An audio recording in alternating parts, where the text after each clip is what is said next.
Although the expectations will not be to win a ton of games for the Washington Wizards, there's a ton of young guys that have a lot to lose and a lot to gain. Stick with us here on Locked On Wizards. We'll tell you who.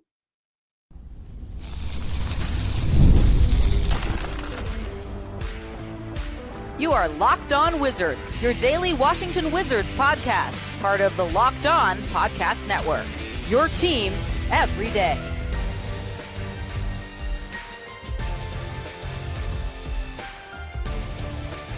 DC family, you're locked on to the Washington Wizards. We're part of our family. We thank you for making Locked On Wizards your first listen every single day.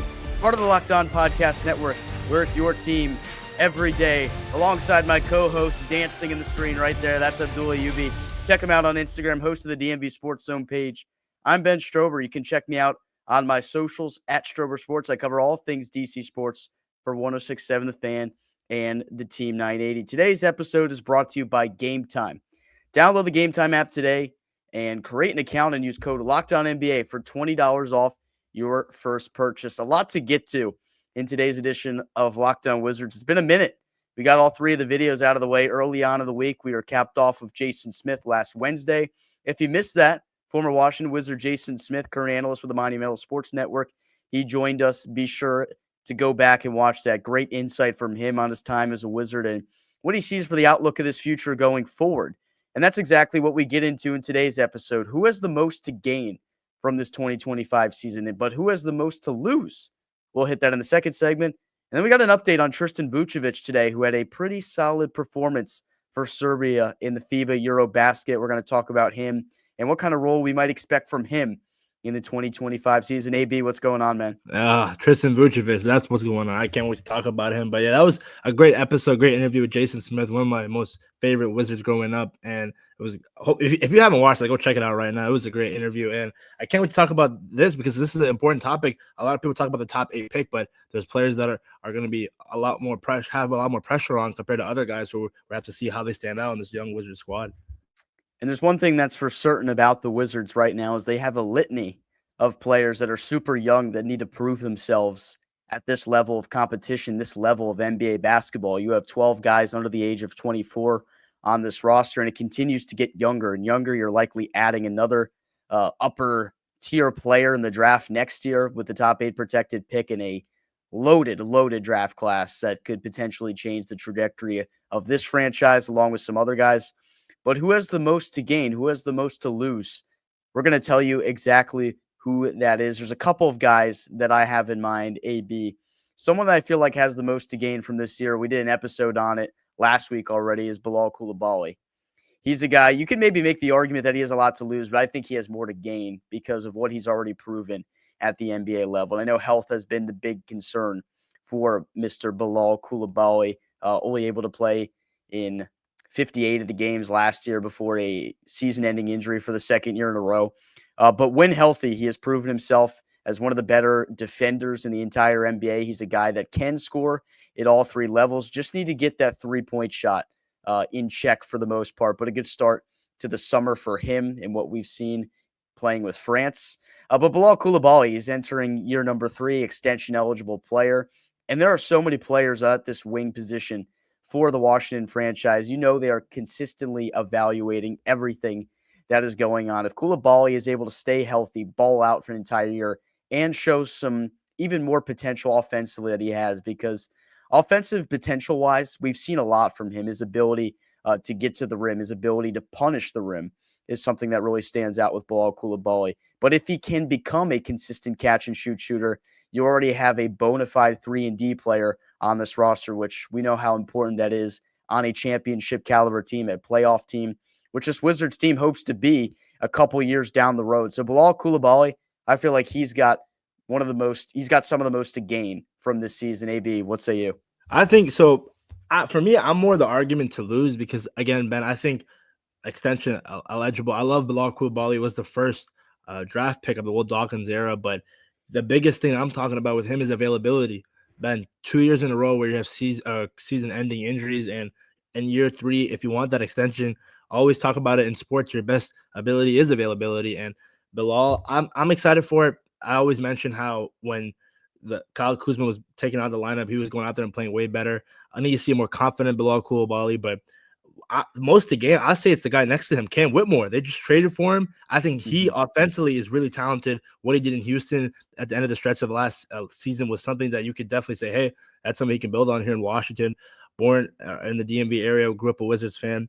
I think with his scoring ability, defensively and effort, that's one thing that we'll have to see. But he can make his way up, especially if Bilal doesn't take that year 3 jump offensively, which we both think he can. But again, it's next man up mentality. And Bilal Coulibaly, I don't want to say pressure, but there is some expectations on him because, again, you're just turned 21 years old. You are supposed to be this alpha. Jordan Poole's gone. I mean, you have Chris Middleton and CJ McCollum, but who is the alpha of these young guys? Alex Sark, Keyshawn George, Bob Carrington going to year 2. They look to Bilal Coulibaly, and I think most to gain could be Cam Whitmore because of the situation here. In Houston, you had Kevin Durant, Thompson.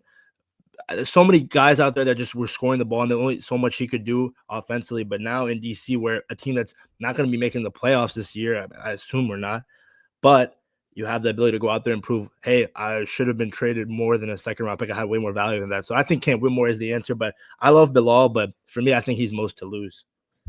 So Cam Whitmore was the other guy that I had as the most to gain for this year, because if you think about it, he really has nothing to lose at this point. He's somebody that has already gotten traded from the organization that drafted him just 2 years ago. And I know a lot of Wizards fans, I know the Wizards organization was keyed in on him. Will Dawkins and a lot of the scouts that have spoke about Cam Whitmore said he was someone that was on their radar in that draft. Obviously, they go with Bilal Coulibaly, the number 7 overall pick. Whitmore falls all the way to 20 and has 2 really solid years in the NBA as an offensive player. But what is he going to bring to the table defensively? I think this front office has an idea of what they're going to get out of Cam Whitmore in terms of scoring the basketball. They're just trying to see what else they can get out of him. Can he play within a team-oriented system? Because they don't want to see empty possessions. They don't want to see tunnel vision from Cam Whitmore. And I know this is a super, super fresh start for him. Maryland native, comes back to play in DC, a guy that grew up going to Wizards games. And I feel like this is a situation where he has the most to gain.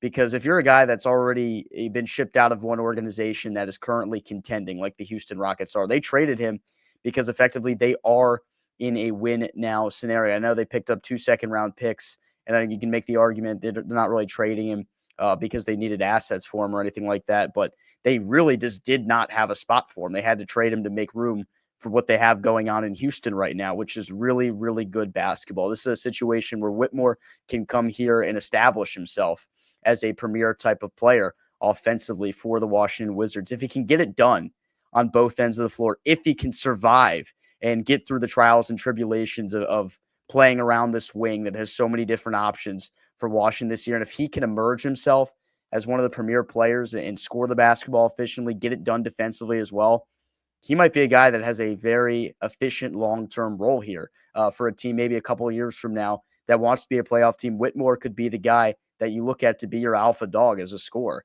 If you don't get that out of Trey Johnson or Alex Sarr or somebody else, maybe you turn to Whitmore, because I think what we've seen the blueprint is for NBA players, and it's always been like this.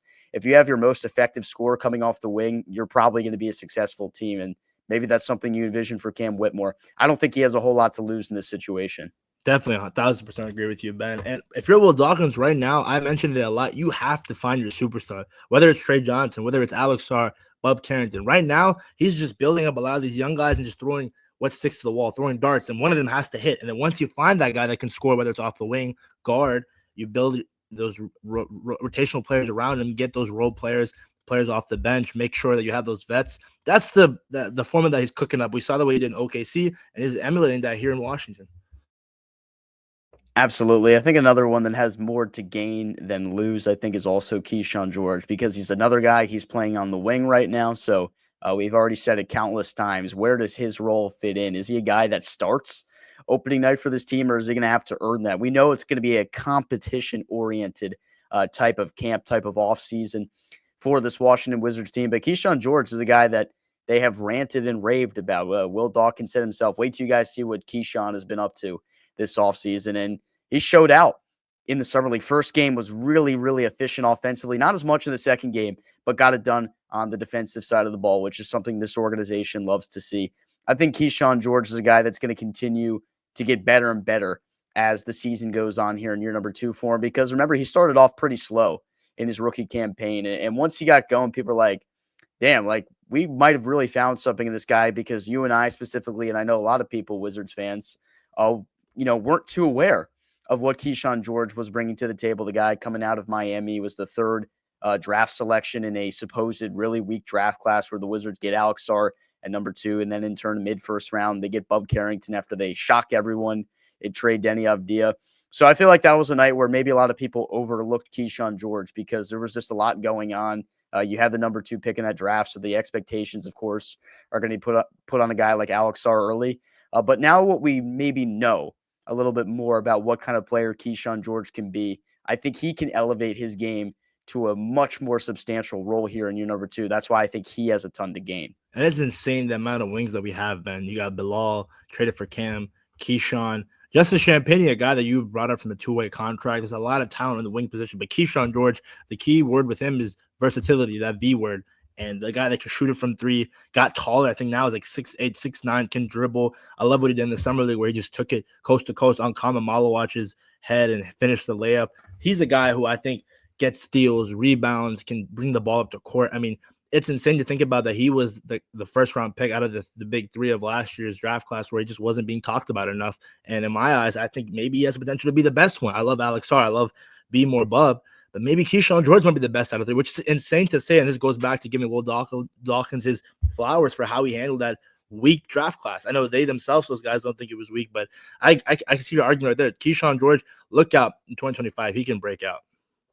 Absolutely. So we've talked about a lot of players that have a ton to gain for this Washington Wizards team in 2025.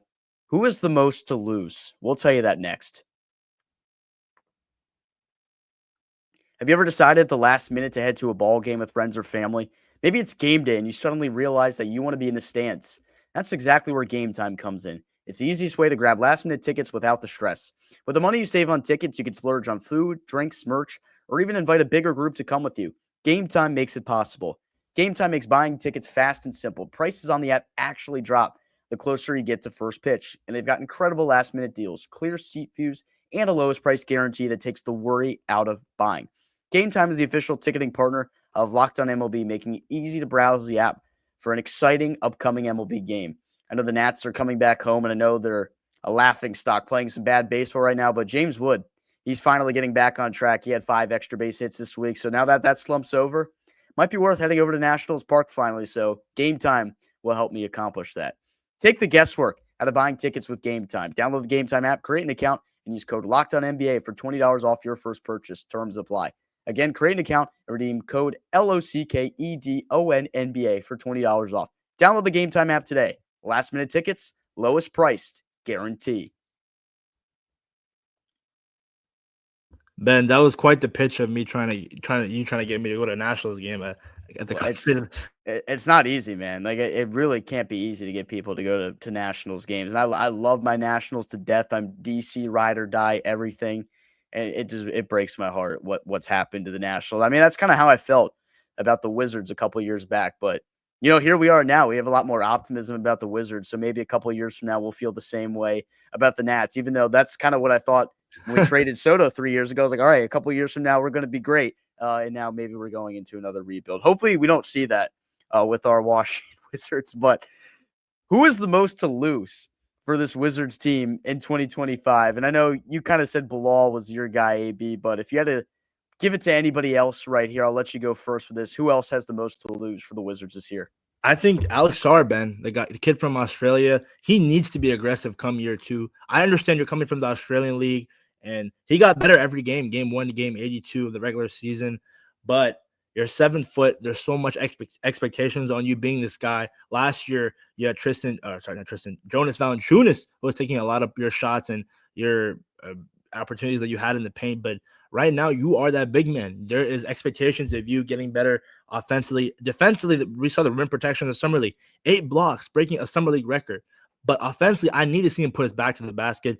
I can't see this man sticking above the three-point line a whole game. He needs to be inside more. The pick and rolls, the pick and pops with Trey Johnson, Bub Carrington, it needs to be happening more often than usual. And I think if he becomes that aggressive guy that can get 8 to 9 to 10 rebounds a game, averaging a double-double, that's really good come year 2. But again, the aggressiveness, there was times where we saw last year where he was just hesitating, or if he wasn't hesitating, he would just settle for threes. And it's just like, yo, what you doing out there? If you're the biggest guy on the court, Ben, I always say you have to be averaging 10 to 9 rebounds a game. There's just no excuse. You're taller than everyone. And I think he's a young guy. He's a young kid. He's going to learn. But the Wizards' second overall pick, there's a lot of stock in you. Remember, you wanted to come to DC. You could have gone to Atlanta. So Alex Sarr, year 2, I expect big things from him.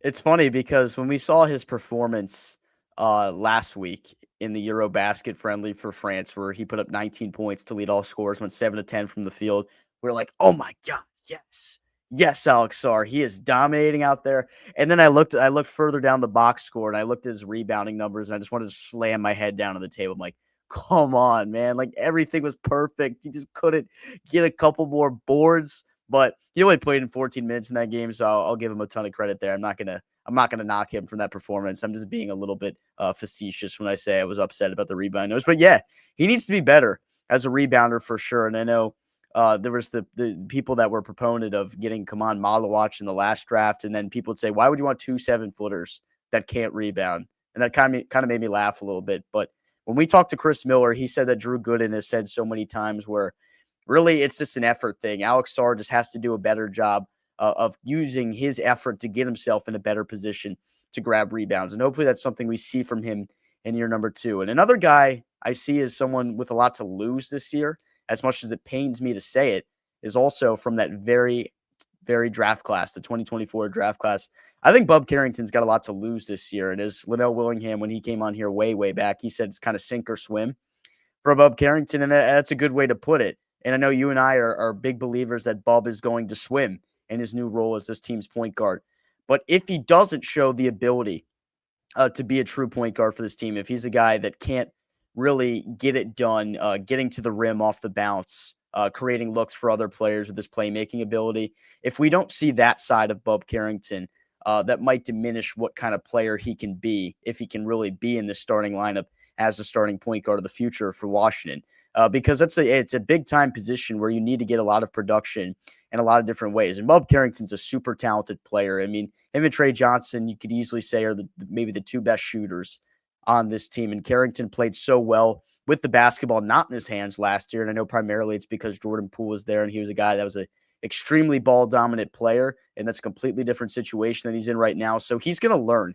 He's going to have to grow into this new role that he has. And the Summer League, kind of a mixed bag for one Bub Carrington. But I know that he's been working a lot on his handle. And hopefully you see him work on you see him get better at some things that he struggled with in his rookie campaign. I know availability is not a problem with him. He played in all 82 games, so you got to give him credit there.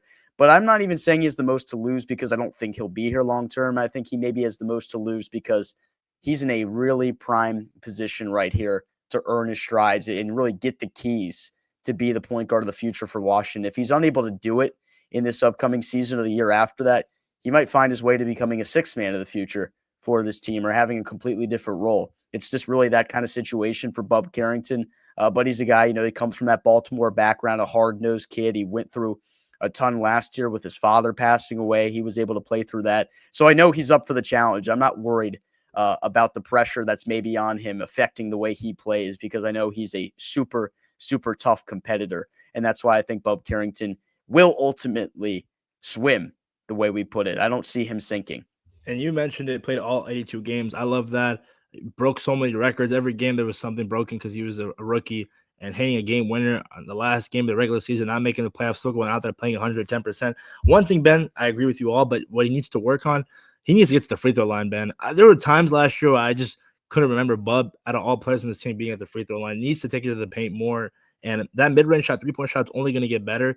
And you mentioned the idea of trading Jordan Poole opens it up opportunities for him. I agree. I think Bub needs to prove that he can be that point guard here for the future. And the potential of him and Trey Johnson, we really haven't had a backcourt like this since John Wall and Bradley Beal. I'm not saying they're going to end up being like them, but we need something like that back, that type of star power. And Trey Johnson, we saw what he did at Texas. Shout out to Longhorns wearing the shirt right now.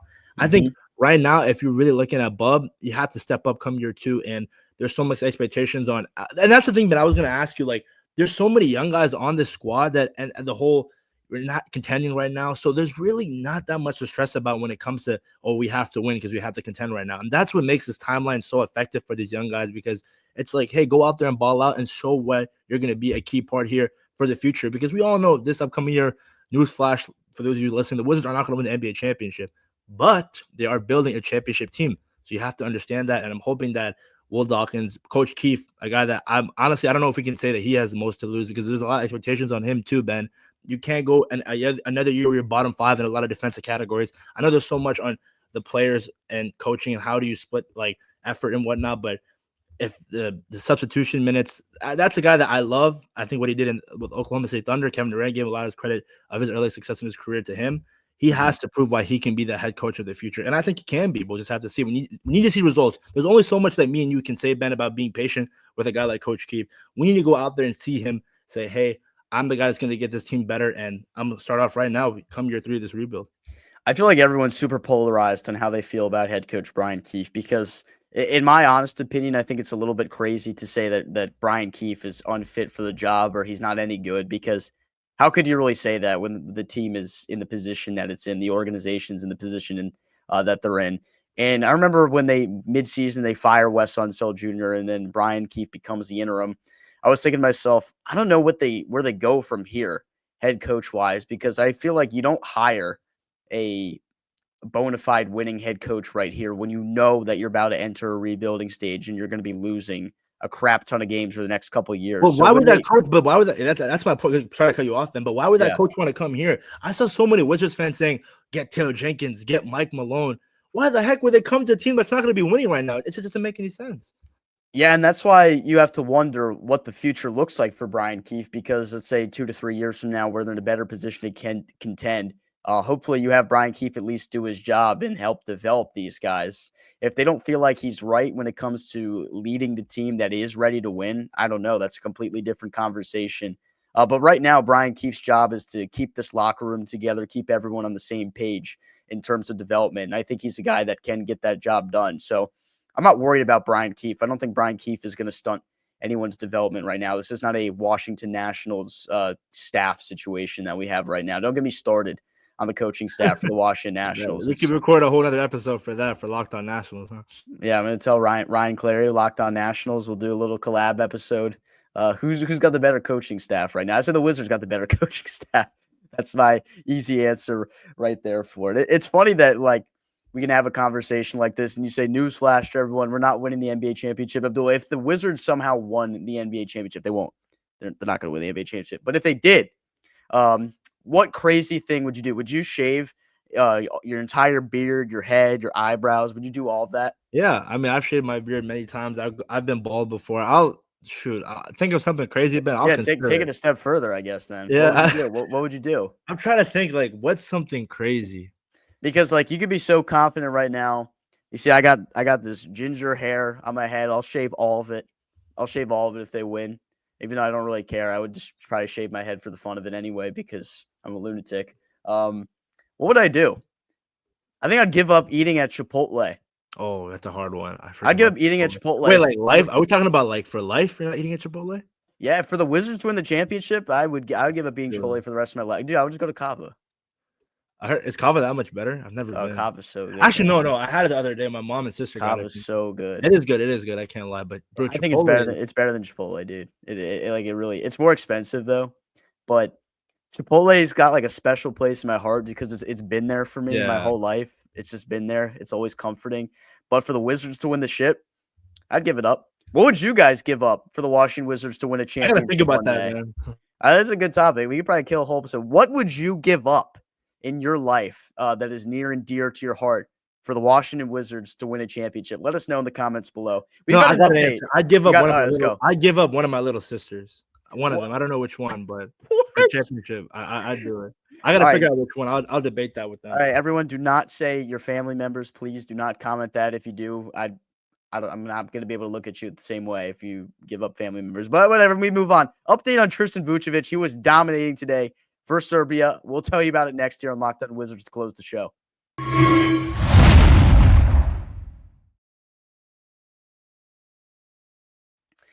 All right, Abdullah, who allegedly doesn't like his sisters enough, but that's a whole different conversation. Tristan Vukcevic today led the way for Serbia in a contest against Cyprus.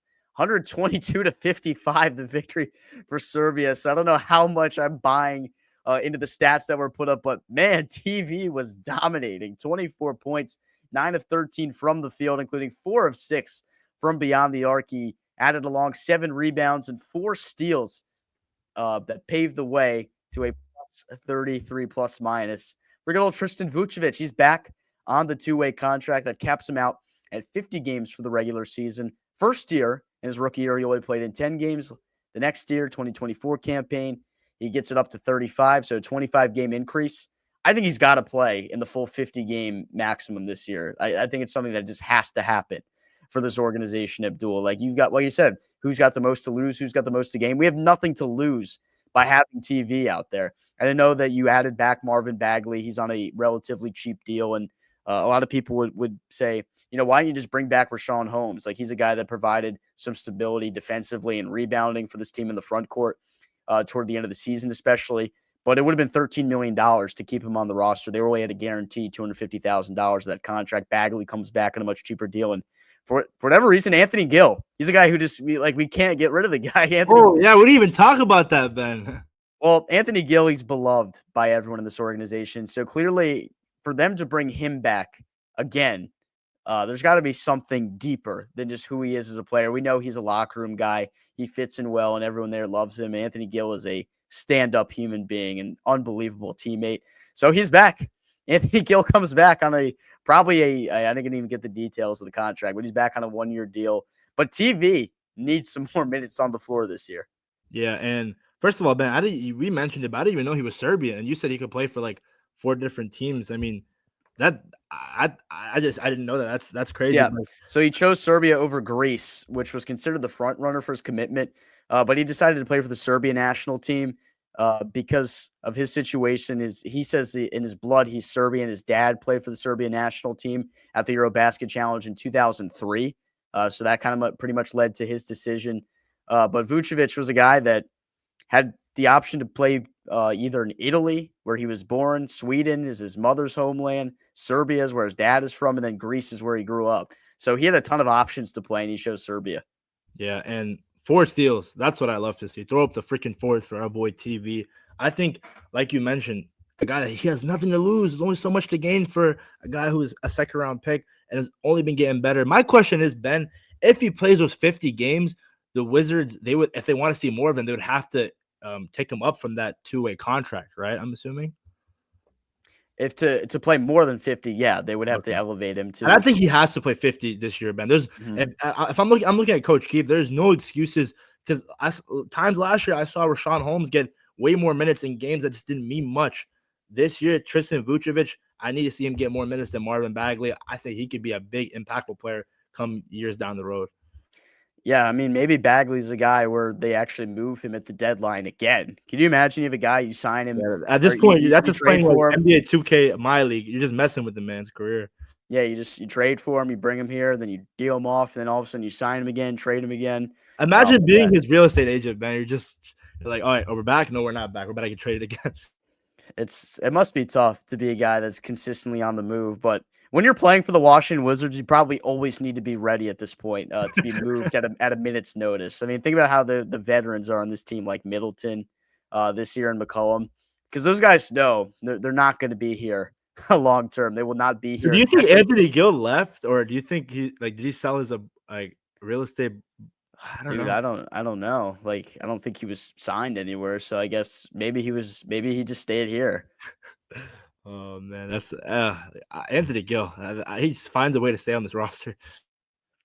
I mean, they got the pictures of him in the gray uniform with the DC logo, the one where the Wizards got that crazy win where Beal hit a 3. Then, oh my God, what was that guy's? Russ from the corner? Was it the one? Yeah, the Russ game. But what was the guy's name that stole the ball? Matthews. Oh yeah, Garrison Matthews. Yes. Oh my gosh, man! Wow, the sniper. Garrison Matthews, man. That was only 4.5 years ago, and just almost forgot about the guy completely. He was kind of fun. No, he was cool. I was looking upset when he left, I think, to Houston. He was a guy that could shoot it from 3. I think him and Bertans Man, Davis Bertans. They were our shooters for DC at the time. Oh, the Latvian laser, Davis Bertans. Yeah, Man, I was psyched when we signed him, and then that became like the worst contract ever. yeah. There's also the Yamahimi contract and the Bradley Beal contract. So Tommy Shepard was known to give out some pretty bad contracts, and that's what this front office has had to deal with, the repercussions of that over the past couple of years. Yeah. I mean, AB, you got anything else, man? Again, I don't know, guys. I love Chipotle, so it'd be hard to give up, but I mean, but I'm not gonna lie, Kava is good. I don't know. Have you tried Meze, Ben? Yeah, Meze is good. Meze is pretty good, but I don't know. Chipotle is like the standard, bro. I don't know. I can't give up on it. I love that queso and guac. Yeah, Chipotle's just gotten downhill for me. Portions, man. You gotta. Do you ask for extra though, or do you just like? Yes, you have to beg and plead for them to give you enough food. It's crazy. It's crazy the world that we live in right now, where you got to literally beg for them to give you an adequate amount of rice and protein in your bowl. But I don't know, man. I don't know. It's still good. I still get it. I can't turn my back on it. Unless I get a Wizards championship, I will turn my back on Chipotle. Even if it's just the one championship in your lifetime. Yeah, I guess so. Like if the Wizards can win a championship, which hasn't happened since 1978, you got to go crazy for it. You got to do something unexpected. So that'll be what I do. Trust, Ben. Me and you will be at the parade. We'll be dancing. Trust. I know. Hopefully we get to that point, man. Well, all right. We thank everyone for making Locked On Wizards your first listen today. For your second, find the Locked On NBA podcast where there is no offseason. Doug, Matt, and Hayes keep you up to date on contract negotiations, rumors, and everything you need to be the most informed NBA fan. Find Locked On NBA on YouTube or wherever you listen to your podcast. Part of the Locked On Podcast Network, your team every day. For my co-host, Abdullah, check him out on Instagram, hosting the D&B Sports Zone page. I'm Ben Strober. Check me out on socials, @Strober Sports. We're out, Wizards Nation.